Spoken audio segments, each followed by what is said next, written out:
ایک شخص تھا مدینۃ المنورہ میں، ایک عورت سے اس کی بات ہوئی تو اس نے کہا کہ تم میرے سے نکاح کر لو۔ اس خاتون نے کہا کہ میں تمہارے سے نکاح کر لیتی ہوں، لیکن میری شرط یہ ہے کہ میں وہاں مکے آپ کے ساتھ نہیں جا سکتی۔ آپ مکۃ المکرمہ چھوڑ کے یہاں مدینہ شریف آ جائیں تو میں آپ کے ساتھ نکاح کرنے کے لیے آمادہ ہوں۔ اس نے اس بات میں آر محسوس کی کہ میں اپنا شہر چھوڑوں، ایک عورت کے لیے لوگ کہیں گے کہ عورت کے لیے جو ہے شہر چھوڑ کے چلا گیا، لیکن اس کا جی چاہتا تھا کہ میرا اس سے نکاح ہو جائے۔ خیر، جب ہجرت کا سلسلہ چلا تو اس نے کہا یہ تو بہت اچھا ہوا، تو وہ بھی ہجرت اصحاب کے ساتھ کر کے مدینۃ المنورہ پہنچا اور وہاں اس عورت کے ساتھ جس کا نام ام قیس تھا اس نے نکاح کر لیا۔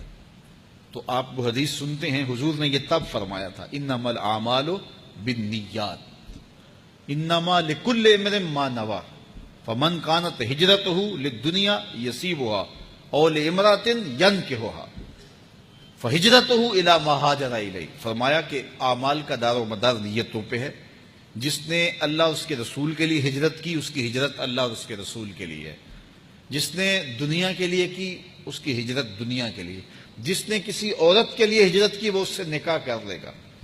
تو اس سے مراد وہ شخص تھا، تو اس نے نکاح کر لیا اور صحابہ سے چھیڑتے تھے، مہاجر ام قیس کہہ کے پکارتے تھے۔ تو اب اس نے ہجرت بھی کی، لیکن اس کی نیت میں یہ تھا کہ چلو میں اس سے نکاح بھی کر لوں گا۔ اب یہ بات ذہن میں رکھیے گا کہ نیت کا استحضار یہ بہت زیادہ ضروری ہے۔ یہ یہاں جو طلباء پڑھتے ہیں، اگر ان کی نیت ہو کہ چلو عالم بھی بن جائیں گے، عالم بنیں گے تو پھر خوب عزت کمائیں گے، پھر جو ہے وہ لوگوں کی آنکھوں پہ پلکوں پہ بیٹھیں گے، چونکہ اس دور میں بھی لوگ علماء کی قدردانی کرتے ہیں، تو پھر ان کا مقصد اگر یہ ہو گیا تو پھر ان کا ایک ایک حرف پڑھنا دنیا داری بن جائے گی۔ اور اگر مقصد یہ ہے کہ میں پڑھوں، سیکھوں اور اس سے اپنے عمل سنواروں، اور اللہ اگر مجھے توفیق دے دے تو میں وہ خیر کی باتیں اوروں تک بھی پہنچاؤں تو کہ اللہ کے رسول کی امت سنور جائے اور بھٹکی ہوئی انسانیت راہ ہدایت پہ آ جائے۔ تو یہ نیت میں اگر شامل کر لیا تو باقی روٹی پانی تو بند نہیں ہوگا، عزتیں بھی نصیب ہوں گی، لیکن مقصود ان چیزوں کا نہیں ہے۔ مقصود اللہ اس کے رسول کی رضا کو حاصل کرنا ہے،